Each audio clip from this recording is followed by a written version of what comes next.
Hello everybody. This is Walk and Talk, the first episode. It's like talking, turn turns lazy blocks or something like this. One time, I'm talking about something, some topic, each day for 2 weeks. I think it's some kind of, it's a replacement program, really. It's a replacement program for videos that will be coming up soon. I, I did the editing system trial ended, so I had to buy a new one.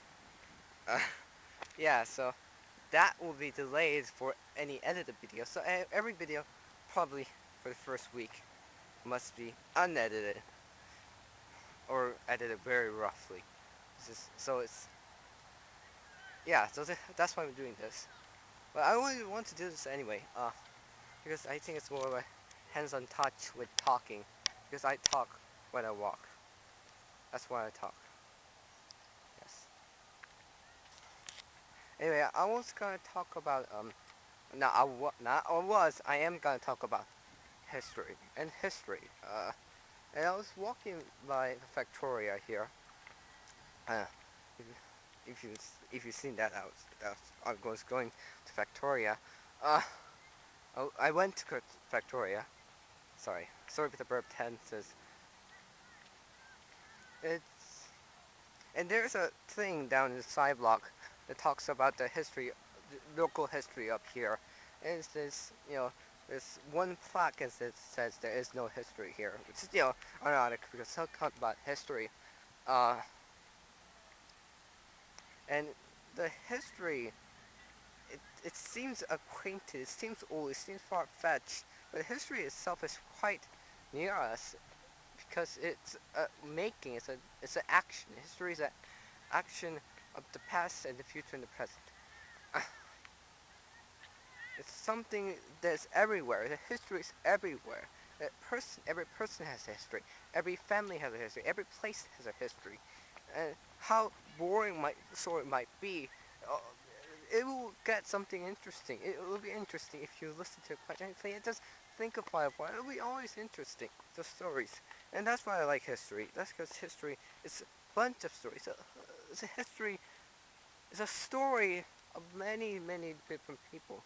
And not just his story, but her story, or its story.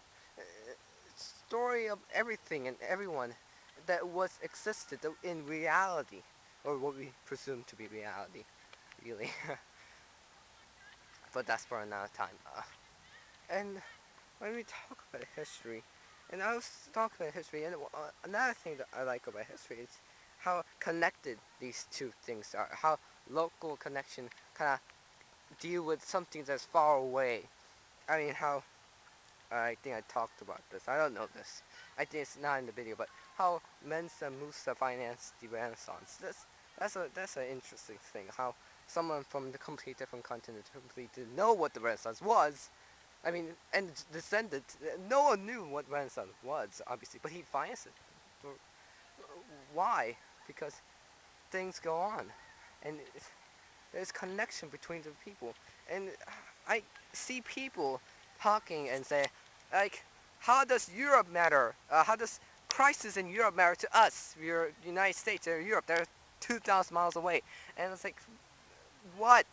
This is happening since beginning of human history, and since civilization started to trade with other civilization. That has been going on. That if some civilization falls, the other civilization will decline a bit. The, the something to trade, some commodities will decrease, and it's macroeconomy has been here since the beginning of civilization. I'm something else.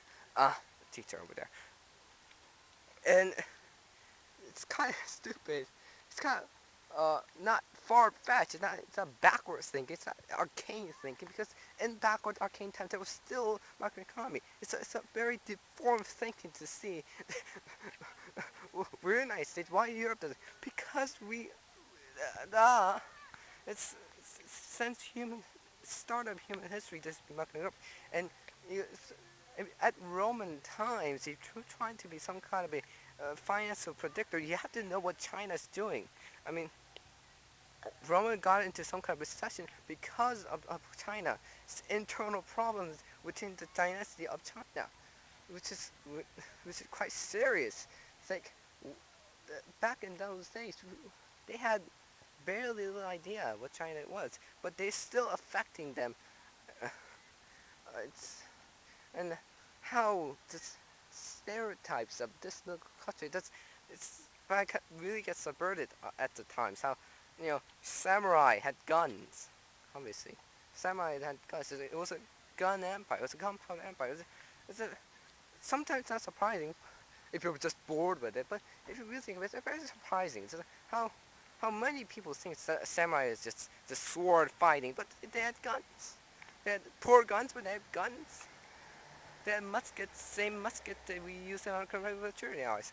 It's how trading and how world economy is like. We always think when you talk back